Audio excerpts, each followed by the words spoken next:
దావీదును పతాక స్థాయిలో చూపించే దివ్యమైన మాట. పుట్టిన కుమారుడు జబ్బును పడ్డాడు. 7 రోజుల పాటు కటిక ఉపవాసం ఉన్నాడు. వాళ్ళు వచ్చి భోజనం చేయాలి అంటే ఎవ్వరి మాట దావీదు వినలేదు. 7 రోజులు ఏడ్చాడు. 7 రోజుల ప్రార్థన ఫలం ఆ కొడుకు చనిపోయాడు.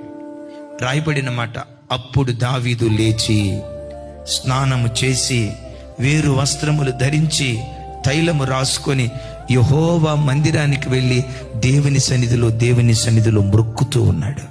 కన్న కొడుకు మరణం కళ్ళ ముందు జరిగితే ఇలాంటి విపత్కరమైన పరిస్థితుల్లో కూడా దేవుని సన్నిధికి వచ్చి దేవుణ్ణి ఆరాధిస్తూ ఉంటే దేవుడు చూస్తుంటాడు, ఒరే దావీదా, నీవు నీ భక్తి, నన్ను నువ్వు ప్రేమించే విధానం, ఇలాంటి సంక్లిష్ట పరిస్థితుల్లో ఎలా నువ్వు రాగలిగావు?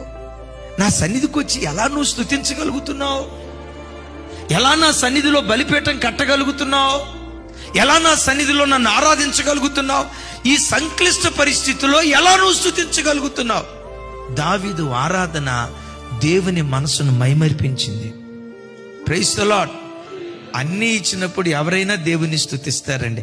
ఆ సంక్లిష్ట పరిస్థితిలో ఎవరైనా దేవుని స్తుతిస్తారా? అలా స్తుతించిన వాడే దావీదు. అందుకనే దేవుని మనసు గెలుచుకోగలిగాడు.